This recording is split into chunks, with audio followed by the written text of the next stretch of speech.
तो सर पहला हो गया कि आप जानबूझ के झूठ बोल रहे हैं, आपको पता है कि ये चीज सही नहीं है, फिर भी उस चीज को एज ए फैक्ट रिप्रेजेंट कर रहे हैं। तो आप जानबूझ के झूठ बोल रहे हैं। नीम मुराद का क्या हो गया? आज कोलगेट ज्यादा घिस लिया है क्या दांतों पे? हम्म। अरे नहीं सर। कुछ नहीं sir। आज खिड़की से देखने के लिए तीन जने एक साथ बाहर बैठे हैं। हम्म।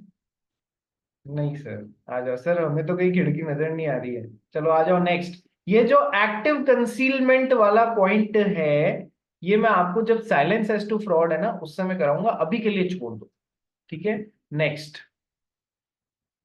Third point, a promise made without any intention of performing it.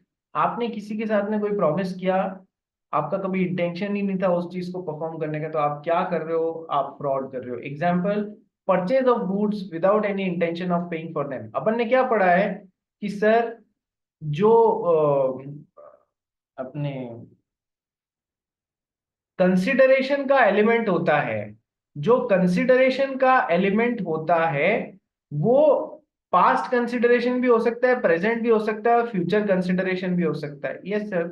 तो मिस्टर एक्स ने मिस्टर वाई को बोला आप मुझे माल अभी दे दो और मैं एक महीने बाद आपको इसका पेमेंट कर दूंगा। ठीक है।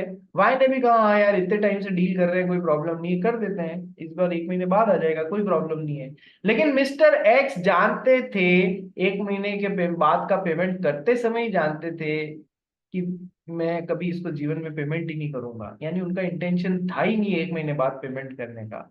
तो उन्होंने एक फॉल्स प्रॉमिस किया ना, without any intention of performing it, तो it will definitely amount to fraud. Fraud की नेक्स्ट वैरायटी क्या हो गई? Promise made without any intention of performing it. Next है any other act which is fitted to deceive. कोई भी ऐसा काम जिसका धोखा देने की डेफिनेशन में, डिसीव मतलब क्या होता है? धोखा देना, उसमें फिट बैठ रहा है, तो सर वो क्या हो जाएगा? That would amount to fraud. देखो फ्रॉड दो एंगल से देखना आप लोग। एक तो होता है कि सर हमारे अंडर क्रिमिनल लॉज आप किसी के साथ में फ्रॉड कर रहे हैं, तो सर पुराना लॉ जो था वो तो आईपीसी, और अब तो ये हट चुका है। नए लॉ के अंडर भी आपके फ्रॉड से रिलेटेड धाराएं किसी के ऊपर लगाई जा सकती है यदि उसने आपके साथ में फ्रॉड किया है तो। एक होता है आपका Indian contract act. Contract act कैसा एक्ट है भैया? सर ये सिविल लॉ है, ये क्रिमिनल लॉ नहीं है। सिविल लॉ में आपको चीजों के लिए जेल में नहीं डाला जाता है।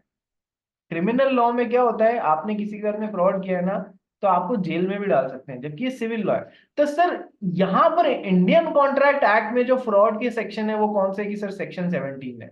यहां पर हम किसी को जेल में डालने के लिए ये सब बातें नहीं कर रहे हैं। यहां पर फ्रॉड क्यों किया जा रहा है सर? ताकि वो बंदा आपके साथ में कॉन्ट्रैक्ट बना लेवे, इसलिए आप उसके साथ में फ्रॉड कर रहे हैं। ठीक है। तो वहां पर एक क्रिमिनल लॉ के अंडर फ्रॉड होता है, माना वो अपनी जगह पे है। हमारे इंडियन कॉन्ट्रैक्ट एक्ट में फ्रॉड की डेफिनेशन में वो एक्ट कब इंक्लूड किया जाएगा? जब उसका उस फ्रॉड करने का इंटेंशन क्या था? आपके साथ में कॉन्ट्रैक्ट बनाना। क्या इतनी बात समझ में आई? Yes sir.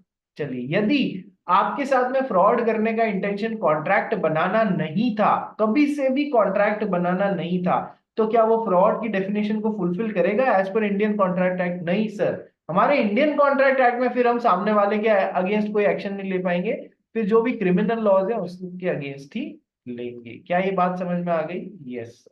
ठीक है। तो any other act fitted to deceive provided its intention is to enter into a contract. ठीक है। नेक्स्ट, एनी सच एक्ट और any such omission as to law specially declared to be fraudulent. बहुत बड़ा मतलब है इसका और बहुत अच्छा मतलब है। क्या मतलब है? कि सर कोई भी काम करना जिसको लॉ ने स्पेशली फ्रॉडुलेंट डिक्लेयर किया हुआ है, उस तरीके से कॉन्ट्रैक्ट बनाए तो वो फ्रॉड के थ्रू बनाए।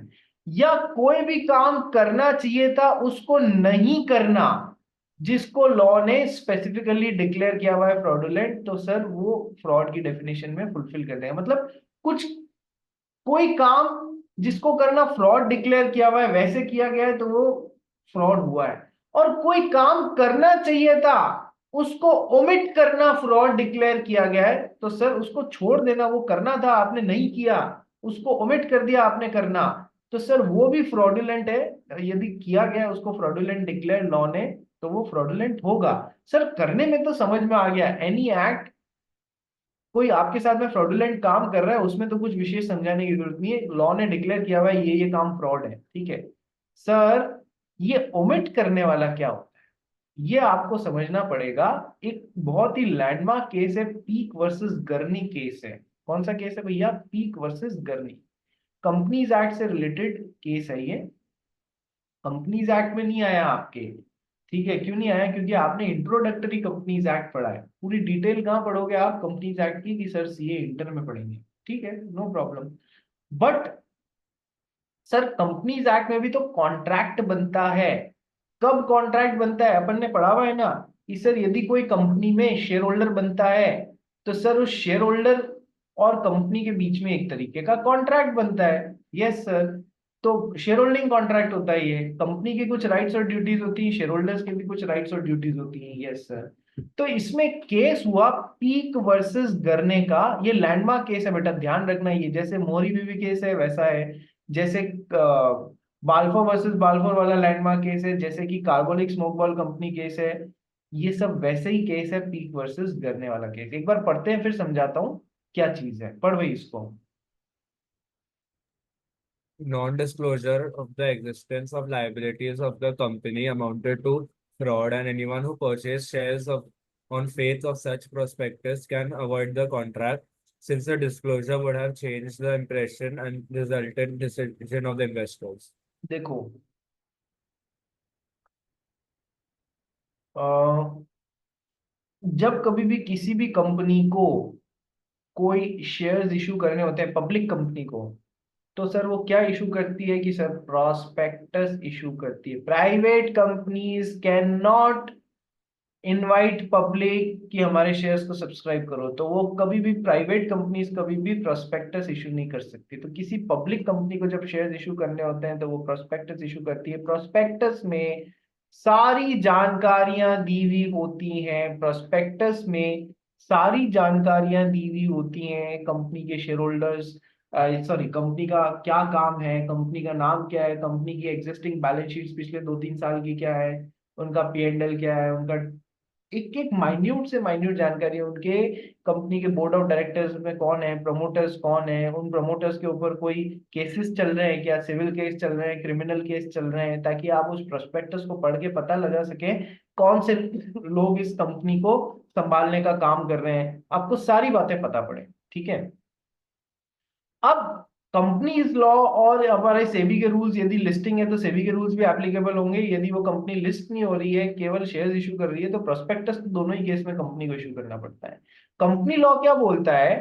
कि सर आपको अपनी एसेट्स के साथ में अपनी लाइबिलिटीज की भी पूरी जानकारी देनी है, ताकि लोग समझ सकें कि आपकी एक्चुअल पोजीशन क्या है। तो सर लाइबिलिटीज में कुछ जानकारी देना ओमिट कर दिया, छोड़ दिया, इससे जो भी इस प्रोस्पेक्टस को पढ़ रहा है ये समझने के लिए कि इस कंपनी के शेयर खरीदने चाहिए या नहीं चाहिए, सर वो जानकारी की ये लाइबिलिटीज थी, वो ओमिट कर दी गई। वो दिखानी चाहिए थी ना, लेकिन उस काम को करना ओमिट कर दिया। ओमिट कर दिया, तो सर उस बेसिस पे मिस्टर एक्स को लगा अरे यार लाइबिलिटी, ये मतलब 10 लाइबिलिटीज थी, उसमें से 6 बताई ही नहीं, 4 ही बताई, ठीक है। यानी इसको पढ़ के लगेगा यार बहुत अच्छी कंपनी, बस इतनी सी लाइबिलिटीज है, और वो इस कंपनी के शेयर, इस प्रोस्पेक्टस को पढ़ के इस कंपनी के शेयर खरीदने का नक्की करता है, ठीक है। बाद में पता पड़ता है भैया ये इतनी सारी लाइबिलिटीज और हैं, तो क्या उसके साथ में फ्रॉड हो रहा है? यस सर, फ्रॉड हो रहा है। यदि उसने इस प्रोस्पेक्टस को पढ़ा और फिर डिसाइड किया, तो सर उसके साथ में फ्रॉड हो रहा है। तो क्या वो इस शेयर होल्डिंग कॉन्ट्रैक्ट को कैंसिल करके शेयर वापस पकड़ा के अपने पैसे ले सकता है? ले सकता है, ठीक है। क्योंकि कुछ करना था जो नहीं किया, ओमिट कर दिया आपने करना, वो भी फ्रॉड में आ सकता है, ठीक है, बात समझना। तो ये ओमिट वाली ही सिचुएशन से अजीब सी फ्रॉडुलेंट सिचुएशन क्रिएट हो गई है, ठीक है। यदि इसने प्रोस्पेक्टस नहीं पढ़ के और अपने फ्रेंड को देके वो भी खरीद रहा है, मैं भी खरीद लेता हूँ, ठीक है, ऐसा करके वो शेयर परचेज की, तो क्या इसके साथ में फ्रॉड हुआ? नहीं सर, इसने फ्रॉडुलेंट स्टेटमेंट के बेसिस पे थोड़ी ना कॉन्ट्रैक्ट बनाया। ठीक है, तो सर कुछ करना या कुछ करना चाहिए था जो ओमिट कर दिया, दोनों ही फ्रॉड की डेफिनेशन में आ सकते हैं। पीक वर्सेस गरने केस को ध्यान रखना। ठीक है भाई, समझ में आ गया? बोलो यस और नो। यस।